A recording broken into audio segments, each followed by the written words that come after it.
To support this podcast, go to positivesarcasm.com/donate. Any amount is appreciated. Once again, positivesarcasm.com/donate. Thank you and enjoy the program.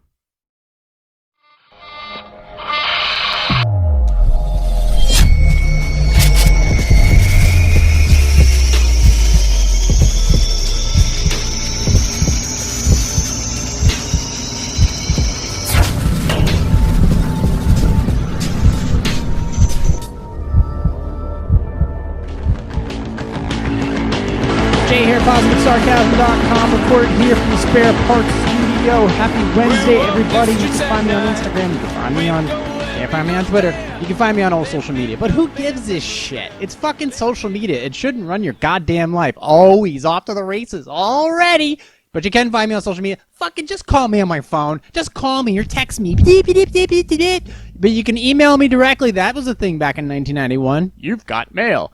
PositiveSarcasm@outlook.com. You can fucking find me that way. You can. I don't give a shit. You don't even have to find me. You don't have to talk to me. You don't have to send a fucking homing pigeon. I don't care. But if you do, for some reason, in this huge fucking universe, want to get a hold of me, there are ways to contact me. So if you want to do that, you're more than welcome to. I am recorded here from the Spare Parts Studios, built with my bare hands. My bare hands! So you can find me there. You can find me there. What the fuck am I doing today? Oh yeah, I did have a couple things to go over before we jump to Q&A. I might get interrupted by an important telephone call. I will take the phone call live on air, of course, because that's how we roll here at the Spare Parts Studio. Completely all fucking disheveled. Let me pull up some things here on Van Halen really quick. Eddie Van Halen. Rest in peace, Eddie Van Halen. I heard he was a bit of an asshole in his life, but I'll tell you one thing. Assholes can play a mean guitar. So let's see. Just save that for later. Going to the... Actually, we'll start with that. Valerie Bertinelli, who was the ex-husband, did she get a sex change? The ex-wife to Eddie Van Halen. She had a tribute to him saying that, she'd see him in the next life and things like that, blah, blah, blah. Eddie obviously was a bit of a player. He had a big head on his shoulders, and obviously there was a lot of conflict between him and David Lee Roth. But, rock stars do what rock stars do. So let me just see here. Let me make sure I'm recording. I'm getting used to this new, hold on.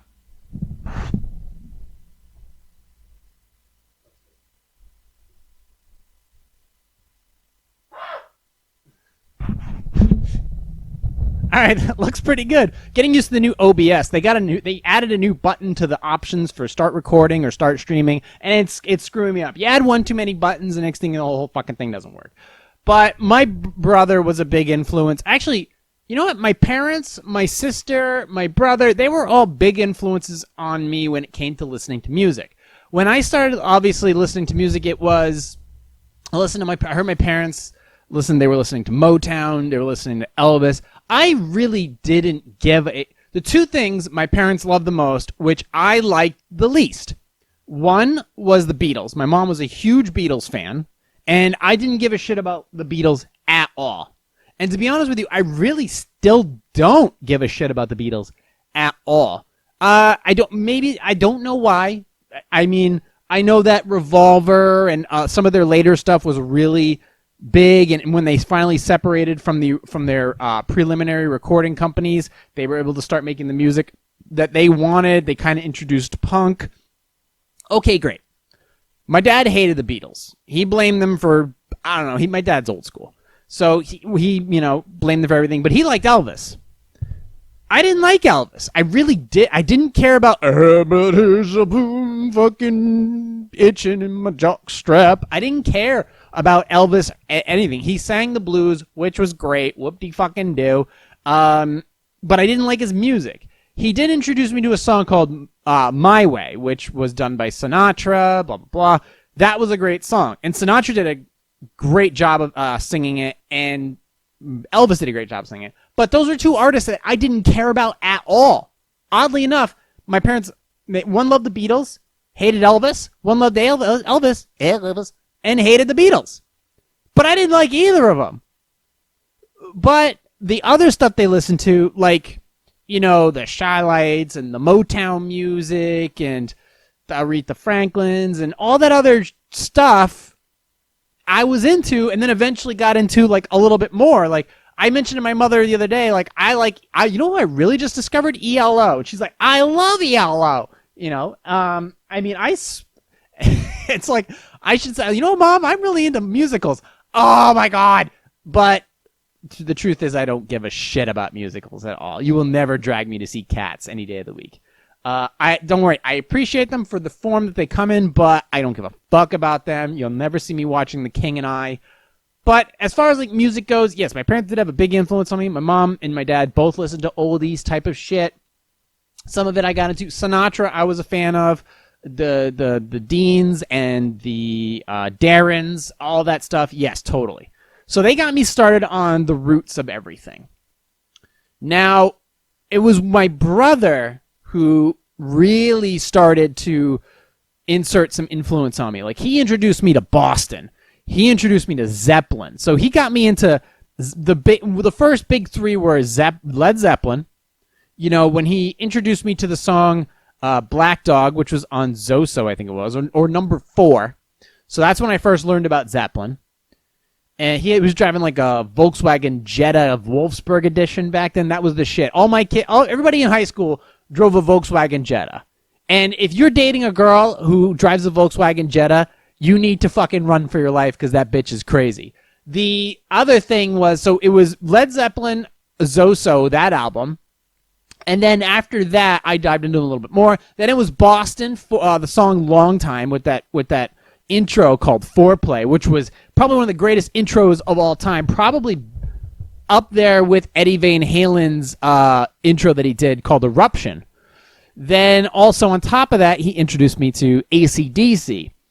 And I was starting to understand music around, like, say, between 5 and 8 years old. So around the late 80s, early 90s is when I started to understand music in general and what my likes and dislikes were and weren't. So, and my sister and I back then were not really, I don't know, we didn't click. We were just different people. But eventually I did kind of take some of the stuff that she was listening to and kind of incorporate it into things I liked, like, for example, Huey Lewis and the News and shit like that.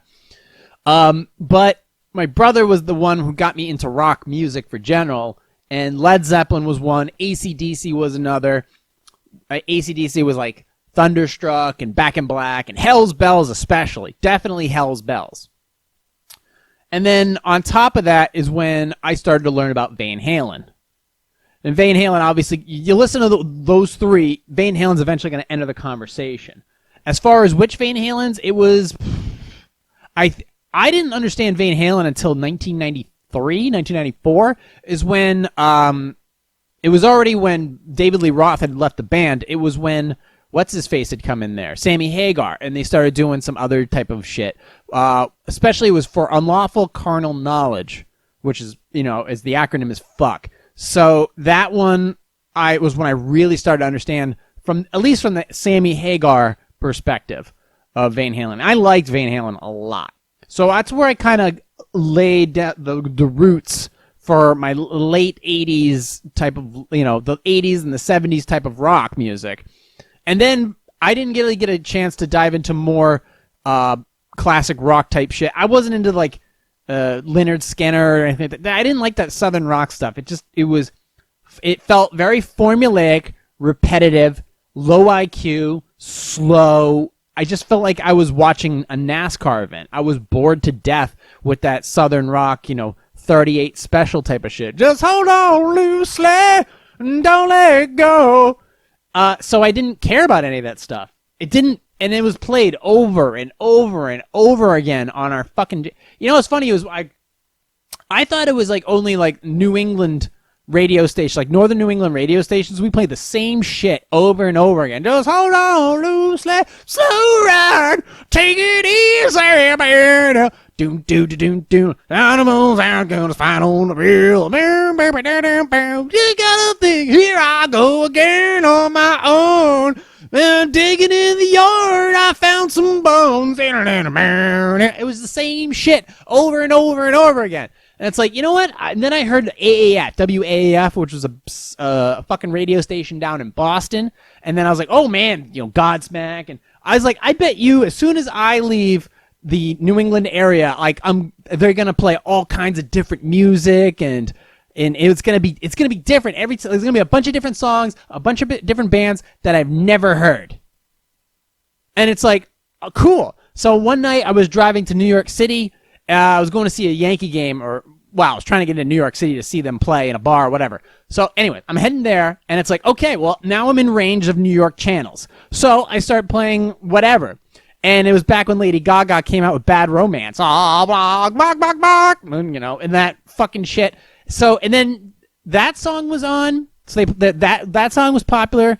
And Jay-Z's New York State of Mind. And obviously, since the Yankees were in the World Series against the Philadelphia Phillies, those two songs were prominent. But that's all. But you know what? I was like, oh, it's going to be different. I'm going to be listening to New York radio stations where they have access to more licensing. Nope.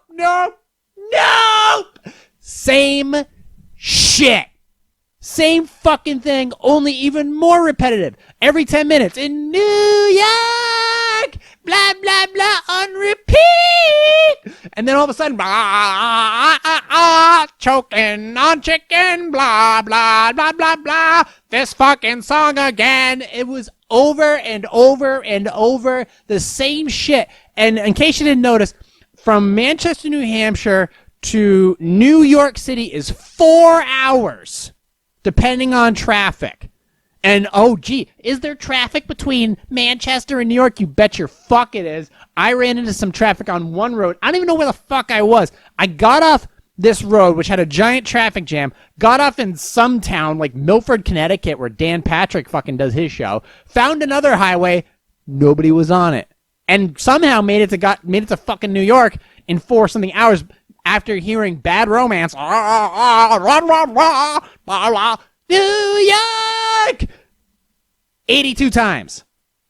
So it's like, oh, okay, never mind. It's the same shit over and over and over again. So then I was like, okay, well, let me reach out across the pond, because obviously European people are smarter than Americans, us cheeseburger Taco Bell sucking fucking Americans.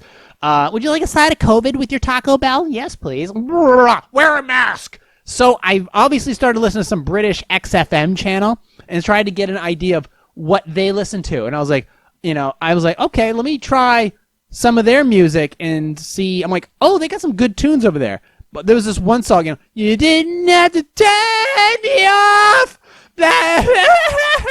Some Smith depressing shit. I'm like, oh, wait, never mind. I remember what caused music to die was fucking depressing music. Like, there was like the Smiths and Morrissey. I don't even know if that's British music, but it was just terrible. And it was just sad, like, I wish he would, it was just music that was so beta, that, skinny, no muscle, no quad strength was in. That was the look, like pathetic. You had to look like you had no fucking spine. Basically a human octopus. You had no fucking bones in your body. So that music, I was like, all right, let me try and listen to some of the stuff they listen to. And they had some good stuff. Like, they had some interesting stuff. But the same thing over and over and over. You did have to cut me off every 4 fucking hours. Same shit every time. There was no, so there's, it dawned on me at that point that radio was fucking dead. Radio was completely dead. There was no, it was all replay, the same shit. It was just annoying. I'm like, well, let me go find some, that was back when like, I used to work for this fucking healthcare company. I hated them so much. Still hate them, actually. That I was able to install Google Chrome on my desktop, and I was able to download some of their extensions. And they used to have like these radio station extensions. And I would try to find like other stations around the world, and iHeartRadio, they banned that, so I had to find some other shit. And I was like, okay, well, the British station's boring. Let me try this one. It's like it was like a Russian rock station. And they would play, all this Russian radio station would play is fucking Rammstein. That's it. That's all they play. That's it. So a Russian radio station playing German rock, German metal. But that was cool. But the thing is where am I going with this? All this shit was just repeat on repeat on repeat. And really, at this point, I was starting to dawn on me back in the late 2000s that music is not really getting any better. All the shit that comes out now is fucking terrible. Okay? It's not... I mean, the song WAP is not saying anything promising for the future of music. I'll be perfectly honest with you.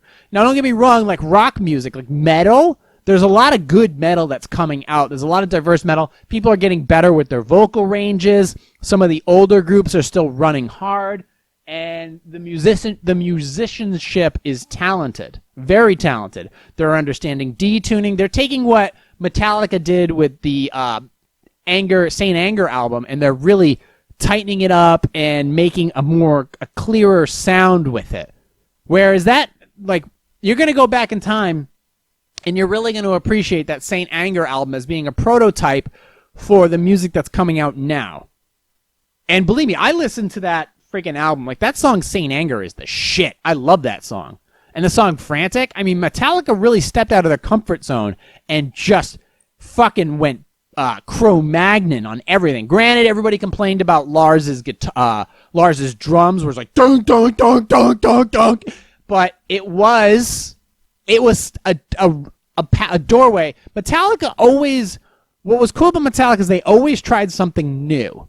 Like, yeah, they were that 80s metal band, kind of whiplashy, kind of death metal, kind of this, that, like, you know, whiplash! They were fast. And then they had some songs which would still knock out windows, like, not Ride the Lightning, Battery, Fight Fire with Fire, like some crazy fucking songs. And then they had one of the ultimate metal albums of the late 80s, and Justice for All, and then they switched it up. So they cleared up the sound in the beginning, from the beginning towards the late 80s. Then they switched up their entire drum set. They slowed everything down. They got a big deal producer in Bob Rock, and then they switched it up. And then they had this very different sound where people thought they sold out. Where in tune, they really just fine-tuned their music. Like, if you listen to Chevelle's first album, which is called Point Number 1, and then you listen to Chevelle's Wonder What's Next, completely different albums. And here's the fact. Point Number 1, good album. But you can tell it's raw. But if you do Chevelle's Wonder What's Next, it's still brutal, aggressive, angry, but it's just cleaner. That's it. So all that Metallica did with that album was just clean up their sound. And maybe, I have to admit though, maybe they could have kept the double bass drum in there. That's the one thing they took away. That's the significant difference between anything that Metallica did in the 80s and their 90s music. The double bass drum. The double bass drum and the speed of the record. And that was the difference. And then they continued on. They kind of didn't do anything between the Black Album, and then they did Load and Reload, which seemed kind of mainstreamy, but it was what Godsmack went in the route of before Godsmack went super mainstream, which Metallica would never fucking do. Never. Even though I didn't really like their last album all that much, they don't do mainstream. Metallica isn't mainstream. Metallica is heavy metal. They've always been heavy metal, speed metal, dark metal, fucking don't give a fuck, no boundaries. They don't care. They've never sold out. They just want to be fast. They want to play faster. They want to play harder. And they want to sell out huge arenas. Perfect. And they've always kept their promises. So, don't get me wrong, they've done some repeat sequels like The Unforgiven 3 or whatever, but they were all good songs. They were all very good songs. They didn't cheap it out. I have to admit, I was a little disappointed when I first heard like, Ride the Lightning, and then I compared it to the Black Album. It's like, oh shit. There's some drawbacks in not having the double bass drum. It's not as aggressive. But then you listen to some of the songs like Don't Tread on Me and Struggle Within, and it's like, oh shit. It's pretty badass. But then with Load and Reload, they just tried something different. They tried to play like a bluesy songs, which some of them are pretty dark. Like the Outlaw Torn is the last song on Metallica's Load on the Load album, and it's one of the best songs I ever heard because it's haunting, it's dark, it's reverberating, it sticks in your brain. And it's a long song. Same thing with Bleeding Me. These songs kind of haunt you, and the lyrics are haunting as well. Like the song Ronnie is a haunting song. Outlaw Torn's a haunting song. Bleeding Me is a haunting song. And then they have other songs in it. Like The House That Jack Built is an amazing song. Load is an excellent album. And then they kind of just tried to do it again with Reload. Reload was kind of like, I don't remember a lot of what was on Reload, but Load was really on point. And then it's like, okay, after Reload, they're like, okay, let's try something different. So they went and they did the San Francisco Symphony, and they did a couple things. They always tried something different. The symphony thing was brilliant. But then they went, I know I was talking about Van Halen, but now I switched over to Metallica. It's like, okay, the Roots. And at this time, by the time Load came out, I had already drifted off away from the Van Halen stuff because they went with Gary Cherone from fucking Extreme. I was already listening to Nine Inch Nails, the Deftones, Korn, Limp Bizkit. I was listening to all that new metal shit. Didn't really learn anything about all that stuff. All but the new metal, like as far as like Slipknot yet. I wasn't into them yet. And Static X, same thing. System of a Down. I wasn't there yet. And then Metallica went into, they started doing, by the time Saint Anger came out, I was like, finally, something different than what I've been hearing. Now, granted, I didn't like every song, but I liked how they just stripped it down and tore the fucking shit to pieces, and I loved it. And I still respect that album because it was a really significant attempt to go back to something they never even did before. Like, it's something they'd never done. They never tried. Saint Anger was an album they've never attempted before. Never. Not in my opinion. And then they cleaned it up and they did, Death Magnetic and their later albums. But they went back to some heavier roots and definitely went back into their 80s roots, which was super cool.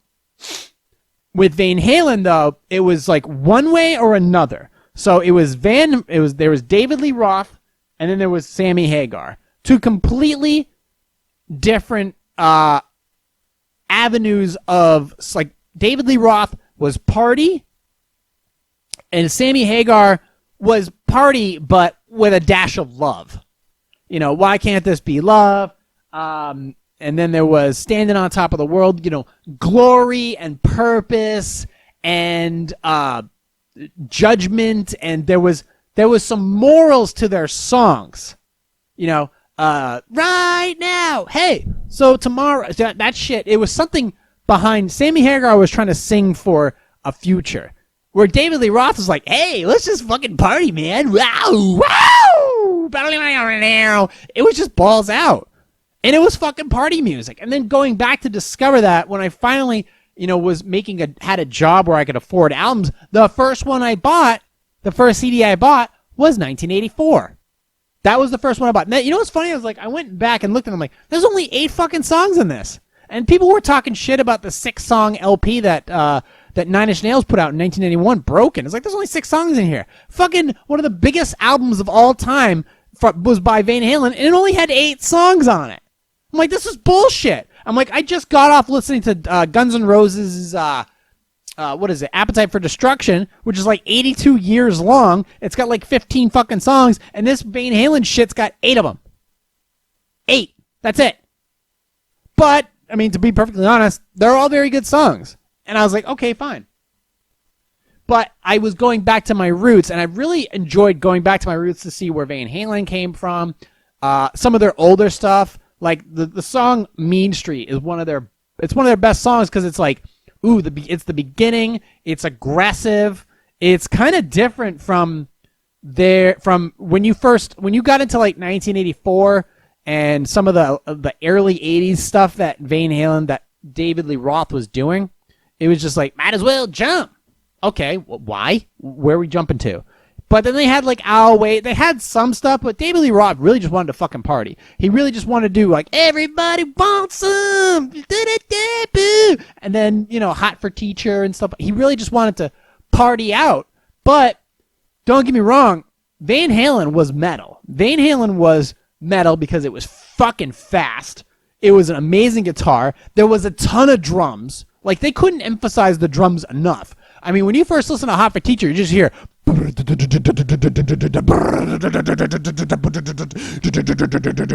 all of a sudden, it's like...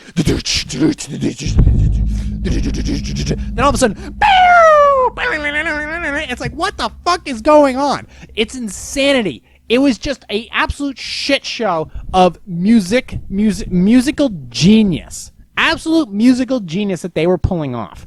And to hear that, it was like, these guys just want to fucking party on stage. Pure, insane metal that put you in a good mood. And then after that, they do like, this was back, well, 1984 was like when, not David Lee Roth, Eddie Van Halen wanted to start using synthesizer because it was the 80s and synth wave was starting to become a thing. It was, I mean, obviously 1983. 1985 is when synth really hit the top because then you had like new, what the fuck is it? New something like that. New Order was starting to come in. And, how does it feel to hate me like you do when you have your hand upon me? Gonna rape your dog. And it was very flatline, sociopathic, you can beat me with a wrench, cheat on me and spit on me. It was just fucking low energy dance hall music, very synthesized. And Eddie Van Halen was picking up on that and wanted to try something different, whereas David Lee Roth is like, dude, shut the fuck up and play guitar. And eventually it just came to like, there were two different personalities. David Lee Roth was becoming sort of the front man he was the front man of the band, and he was incredibly energetic, but Eddie had his own ego, and then eventually just came to a head, and they said, fuck it, and David Lee Roth I think he got thrown out of the band. So, but that party mentality they had, man, they were a force. They were a force, for sure. I mean, they eventually reconciled kind of towards the end. And David Lee Roth is still in excellent condition, still doing all kinds of stuff, traveling all over the world. He's still got a head full of personality. But when they first premiered, I mean, they were a different band. They were loud. They were obnoxious. They were Motley Crue, but with talent. And that album, when they did Mean Street, it was called Final Warning or whatever, and they really were letting you know that they meant business, that they were out for blood. They were gonna be a legit band. They were gonna fucking party hard, but they were gonna play hard, and they were gonna be disciplined in the way they performed. And they absolutely did it.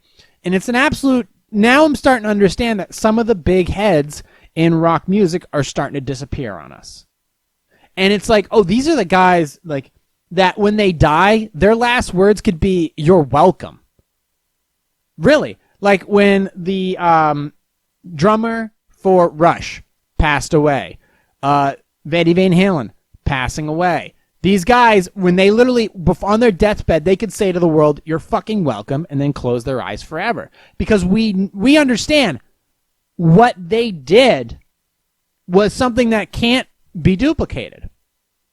Like Stevie Nicks. Stevie Nicks was, regardless of I don't know what you think of her, or just as a lead singer of a band, her voice can only really be duplicated by, oddly enough, Miley Cyrus. Miley Cyrus has a gravelly voice in her normal tone, but it's a real, it's very impressive.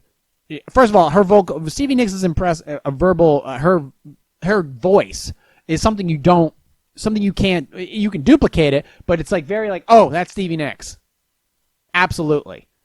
And it's impressive. It's like when she dies, it's like, I was fucking Stevie Nicks. Peace out.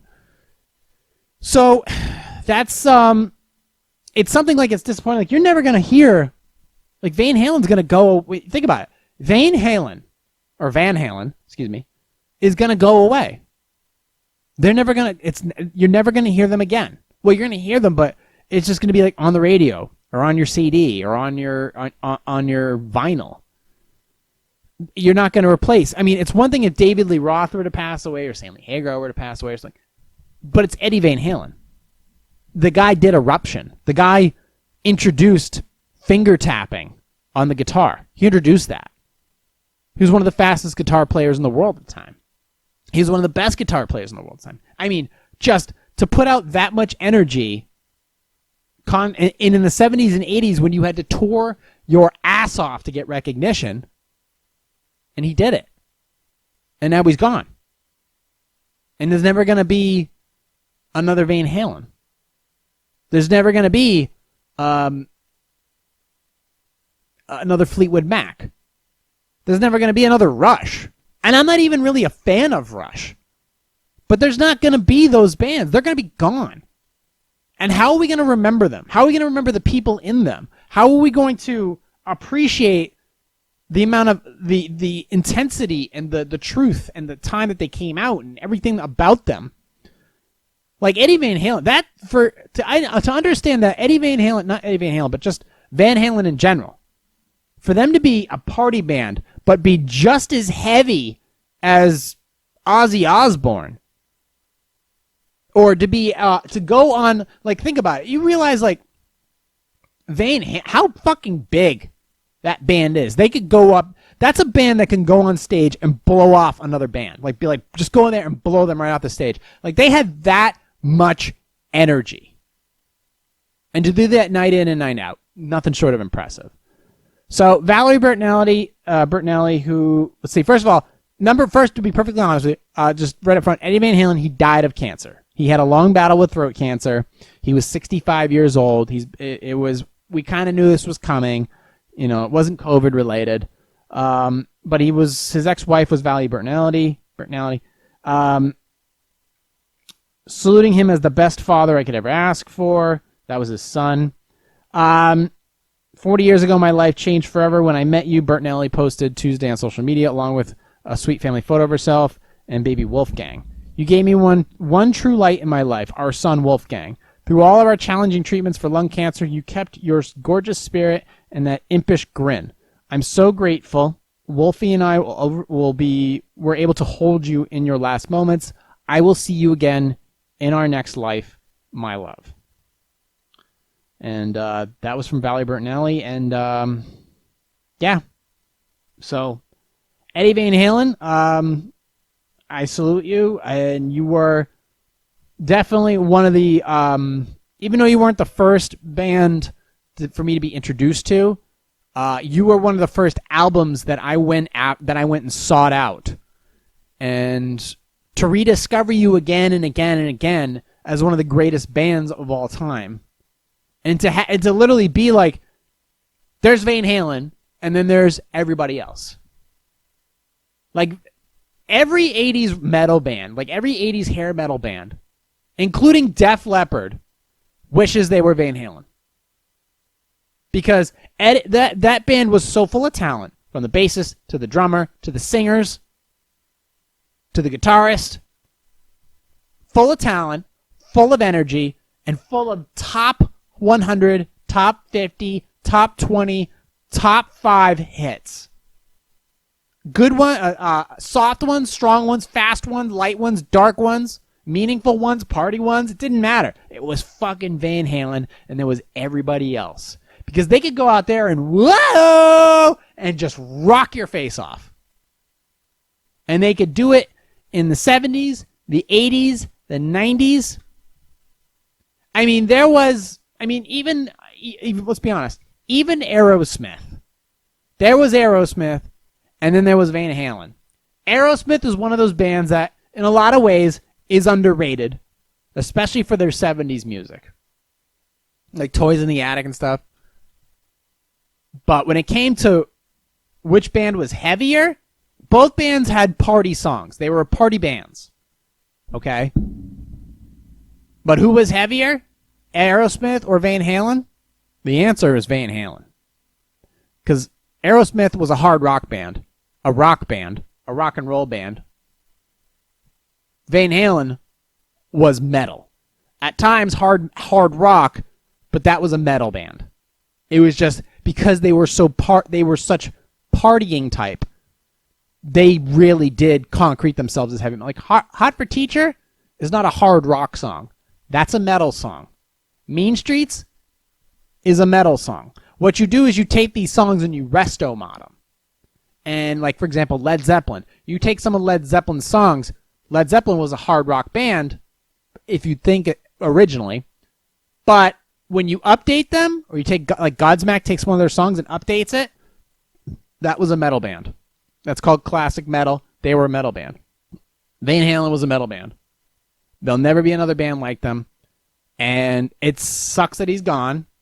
We knew it was coming, though. And I hope that you all go out and just find a vinyl of them and understand how much fun, appreciating fun, just having a good time, not needing a message to your music per se, unless you want to listen to the Hagar stuff, which is cool, because Hagar was a great frontman. And played very good guitar, too. But understanding that Van Halen was about having fun at a 10. Having fun at a 10, at the maximum allowable level. That was Van Halen. Having fun at maximum. So, we're at 35 minutes. I guess, what did we just cover? We pretty much covered that every radio station plays the same shit over and over again. Metallica were pioneers for diversifying metal. And there's Van Halen, and there's everybody else. Great. What a great way to segment into Q&A. So let's get right after it. If you want to support this podcast, go to positivesarcasm.com/donate. Any amount is appreciated. So get right after it, please. Jesus Christ. Who the fuck knows what's going to happen after November? So let's get right to Q&A, and then we're going to close up shop. Okay, good. How can I get my job back after I got fired for beating up my girlfriend's husband at work? I am a personal trainer in my early 20s. I have been hooking up with a woman, almost 40, for the past few months, 2 or 3 times a week. Her husband found out about us. Yesterday, he called the gym where I work and also called my mother and told her I was sleeping with his wife. My mom was furious.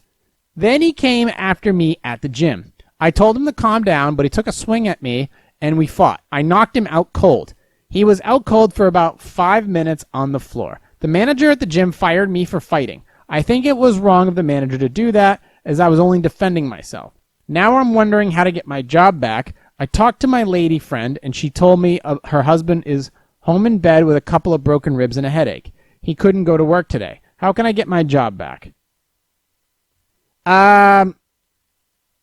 Well, I don't think you can. I don't think you can. I don't think you're going to get your job back, dude. I get it that you... Okay, nowadays, anything that can cause liability within a workplace. First of all, you were sleeping with another man's wife. Okay. Now, am I going to scold you for that? No, I'm not. I'm definitely not going to do that. However, I would simply say, if he was to find out, don't be surprised if he wants to come to your place of employment and want to fucking kill you. So, you may have incited this. So, I understand where he's mad and wants to beat the shit out of you. So, you kind of brought it on yourself. As far as you getting arrested, I don't think you can get... Could you get arrested? I guess. But he walked into your place of work. Should you get arrested for that? No. You obviously were defending yourself. You told him to calm down. And there's one thing. However, can the job rightfully fire you? Yeah, they could. They definitely could. Because maybe it's in their policy. No fighting, no violence, whatever. So maybe you should have taken a different approach. Maybe. Obviously, should he be arrested? Well, he could be arrested, obviously, well, yes, he could. He could easily be arrested for domestic disturbance, for, what's the best word I'm looking for? Disorderly conduct. Walking into a workplace and creating a scene and throwing a punch at you, yes, he could absolutely be charged. Absolutely. I don't know if you can be charged, but you can definitely be terminated from your job. And that's what happened, and I think that's the end of that. And maybe you should just... Well, that's it. I don't know what else to tell you, but look, you brought it on yourself. However he found out, I don't know how he found out. I guess, well, let's look here. Okay. 2 or 3 times a week, her husband found out about us. Okay, so obviously there was irresponsibility on you and her's part. I'm just going to play the ABCs here. Here's the fact. If you guys were smushing and he was not supposed to know, which obviously he wasn't, then you guys should have done a better job of closing the gap. But you got irresponsible, he found out about it, and you paid the price. Physically, you didn't, but occupationally, you did. You have to accept the consequences of your actions, and you started a chain and the reaction ended up at your workplace. You didn't get arrested. Great. But you did get fired. I guess cut your losses, dude. That's all I can tell you. Was he right to react the way he did? I'm not going to get mad at him.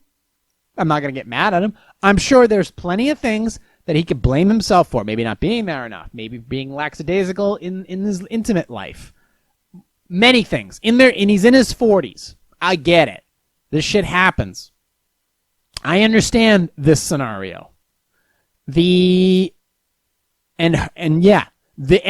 to blame. There is, what is the saying at the end of Romeo and Juliet? All are punished. She's embarrassed for being a cheat. She's a cheater. You're unemployed, and he's got broken ribs. Nobody wins in this scenario. So, I don't have a solution for you, but I do have a resolution as far as, well, here we are. That's what happened. You're going to have to get used to it. Go work at a restaurant. If you can. How can I make things better after informing an acquaintance that her daughter's name is an insult in my native language? Huh? 3 weeks ago, I went to visit my friend Alice. During my visit... Okay. I went to visit my friend Alice, and during my visit, Mary, a friend of Alice, came unexpectedly over. Mary and I started conversation, and during that conversation, Mary asked me what my cultural ethnic background was, and I explained that I was Ethiopian. Mary seemed really happy to hear that it was confirmed what she believed I was. We talked about how she spent time in Ethiopia for some outreach program when she was younger and how much of an impact the family, culture, and traditions had on her. She then told me that the locals named her Yemi Yemeki because that means beloved one, and that she loved the name so much that she has named her newborn daughter it. I asked her if she was serious. She told me she was, and well, Yema Yemeki, correct spelling, it's Ethiopian, and the closest English spelling is Yemi Yemeki, does not mean beloved one in Amharic. It actually means uncomfortable, inconvenient, imbecile, depending upon how you use it. So I told her the true meaning. Mary is now very angry with me and refuses to accept that she named her child an unpleasant, offensive name. Mary left angry, and Alice is now upset with me for hurting Mary's feelings, as she feels I shouldn't have told her. I do feel bad, as she seemed genuinely hurt by it, and I don't know what to do or how to fix Mary's feelings. How do I fix this? Well, okay.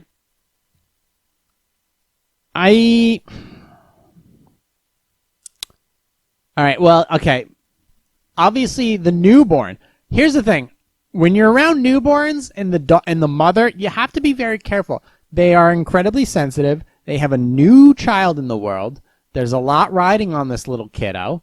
It could be their ticket to retirement. I don't know. Either way, there's a lot. You have to tiptoe around a mother with her newborn. There's a lot of sensitivity and things that she's going through. And obviously, she's very proud of her little kiddo just for, making it out with 10 fingers and 10 toes. And she named it because it felt a lot to her. And imagine taking all this time to figure out a name, and the next thing you know, you give them that name, and you think it's beloved one, and the next thing you know, that you actually named your child retard, and you being that distraught, and you're the messenger. But you kind of delivered a message that didn't need to be delivered. So you didn't have to do it. You could have discussed it with Alice and see what Alice had to say. But you didn't have to bring it up. Because remember, even though in Ethiopia it means imbecile, in the United States it means Yemi Yemeki. That's what it means here. So you just have to remember, this is what she's taking a bad thing and turning it into a good thing. I mean, I get it. I understand what you're saying. You're just being honest. This was not the place. I'm not mad at you. I'm not mad at you. But you just learned a valuable lesson. You should absolutely apologize. You'd be like, listen, it wasn't my place to bring it up. I could have discussed it with Alice before talking to you about it. And just offer a heartfelt apology. You shouldn't have brought it up. But don't, like in all apologies, when it goes too far, don't press the issue. Just be like, listen, you apologize profusely once, you offer this, you send a letter, and then you leave it alone. You do not offer a second apology unless they are looking for one and they contact you. You don't go above and beyond unless you just don't do it, because then you're just getting, what do you call it? Not oppressive. You're overbearing. You're overwhelming them, and they're already mad at you, and it doesn't help. It only makes things worse. So you do it once, heartfelt and honestly, 100%, and then you drop it, and you don't bring it up again. And if she doesn't talk to you anymore, all right, fine. Her and stupid can kind of go on their way, and that's all you can do. But then you just got to leave it be. But you didn't need to bring it up. You could have discussed it with Alice first. Maybe filter your thoughts first. Not with me. My thoughts go right on the internet. But her, in this case, you could have kind of maybe sort of, shoulda, coulda, woulda, let it slide. So that's what my thoughts are on that. Want to keep going? Yeah, let's keep going. What time is it? 4:28. Let's keep banging them out. How can I get my employer to refer to me as Lord? I was hoping that you could help me with a question I have regarding the use of honorifics in workplace documentation.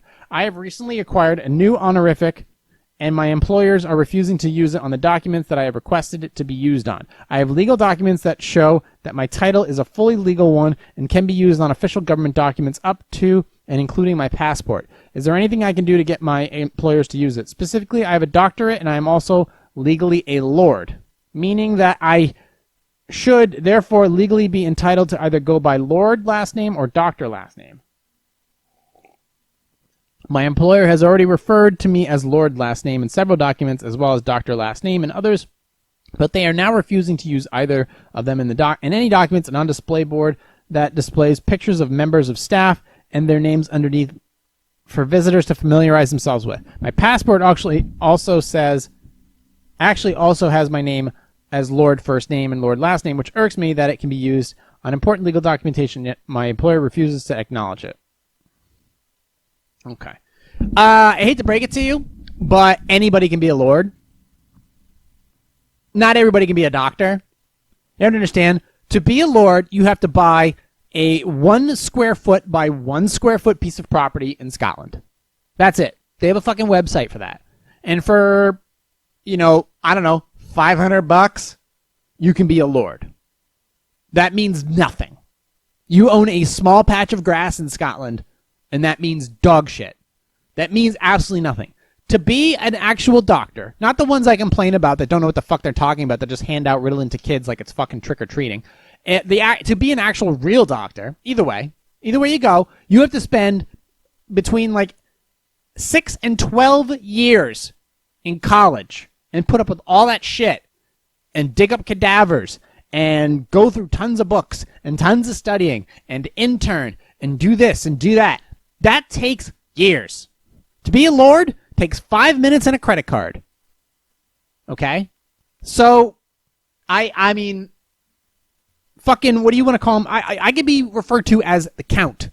I can go buy enough property or something like that and make myself very rich, make myself seemingly rich and important. And I could be the Count of Positive Sarcasm. And you'd have to call me Count fucking so-and-so. I'm Count J of Positive Sarcasm. Call me Count. It's not going to work. I think you're making yourself more important than you actually are. Now, if you are an actual doctor, then you're a doctor. Great. But if you keep pushing this bullshit narrative that you should be called Lord, we'll start calling you unemployed because your employer will fire your ass. So, knock it the fuck off. Let's do one more, and then we're done. Okay. And my dog's barking. Great. What should I do if my dad follows through on his threat to call the FBI because my son wore a headband? My family and I have been under strict quarantine for the last couple of weeks in order to see my wife's parents, who were at high risk. During this quarantine, we sent lots of pictures to extend a family we couldn't see. In response to one particular text, my father responded by saying, "Great pictures, except for the one where your son is in drag." Huh?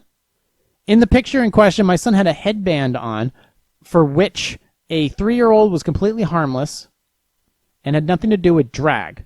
For a long time, my father had closed-minded views and was made some bigoted comments, but never against my family. This caused a fight, which my father suggested that my wife gets a kick out of sexualizing our son, which is completely ridiculous. This is a part of a larger pattern with him. In the past, he's inappropriately suggested that my mother have a sexual relationship with a minor, and he certainly seems like he had some mental health issues, especially when it comes to sex. More recently, my father reached out to me directly and asked if I would join him in person for something after our quarantine. I declined as his behavior was unacceptable, and I would not be seeing him until we resolved it. He went off again, suggesting that he wasn't the one who took sexual pictures. I said there are no sexual pictures. He threatened me by suggesting the FBI get involved to determine that. At which point I said I would no longer communicate with him anymore. There's really no case here, but my dad can sometimes be very manipulative, and I'm worried that he will get the authorities involved.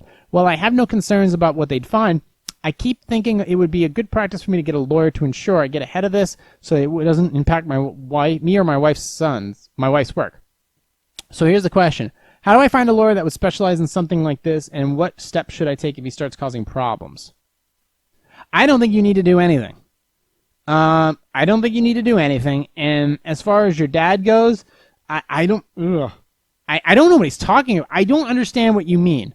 Like, what is a headband? I don't understand what you mean by a headband. What's a headband?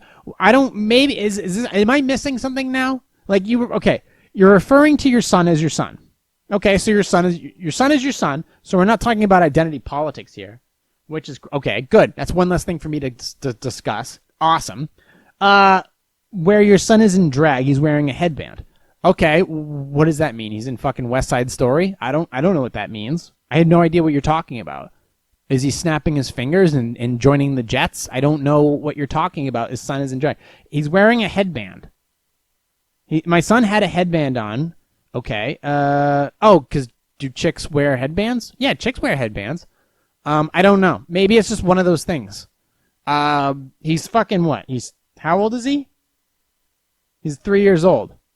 I don't know. I guess we'll see. He's sexualizing our son. Well, okay, look. I'm not going to make a big deal out of this. I'm not going to make a big deal out of this because it seems like your dad makes a big deal out of everything. If you're calling him your son, he's your son, you're taking care of him, you're giving him things to do, you're treating him like the man you want him to be or the man he should be. Okay, fine. Well, then we'll just leave it at that. Look, even though he's making a big deal out of it, you shouldn't. Leave it alone. Let it rest. Don't talk to him until he fucking calms down because, let him be the man he wants to be. Your dad has earned the right to be who he wants to be. Doesn't mean he has the right to communicate to you about how to raise your son. It's one of those things. If there are other underlying things that you're doing that could be detrimental to the child, we can discuss it. But as far as that, it's just like, I'm not going to think anything more of it at this time. Okay? If you're forcing him to play with dolls or something like that, okay, fine. Let's have a conversation. But besides that, I'm just going to leave it alone. The headband thing is the headband thing. Is it a pink headband? Is it just a headband in general? I don't know.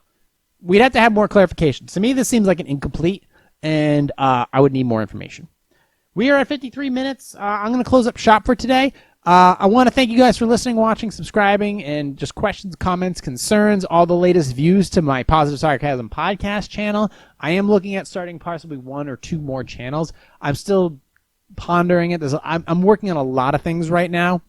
I had a great time doing some drone shots. I took Mavic Mini down to the seacoast and tested his speed with the convertible against the ocean and the wind. And he did pretty good. He didn't do as great as Pelican, but I can tell you right now, his communication, like his signal with the car while we were driving, was much, much better. Much, much better. So I'll do a couple more tests, but the view was amazing. So obviously, practice makes perfect, and maybe down the road you'll get to see that footage. But until then, you can find me on all social media, well, some social media. You can email me directly. You can go to my website. As all questions or comments can be directed there. PositiveSarcasm@outlook.com for anything. If you want to be a guest in the podcast, listen to the podcast, view the podcast from here without being in frame, you can email me directly. Just put subject podcast. iTunes, Stitcher, Google Play Music, Spotify, iHeartRadio, TuneIn, Podcast Addict, CastBox, Podbay, anywhere, iHeartRadio, anywhere where podcasts are available. You can download, subscribe, stream, share, even on my website too. Download or stream or just play or whatever. Until then, thank you for listening, watching, and subscribing. I will talk to you all next week, recorded here from the Spare Parts Studio. This has been a Positive Sarcasm presentation.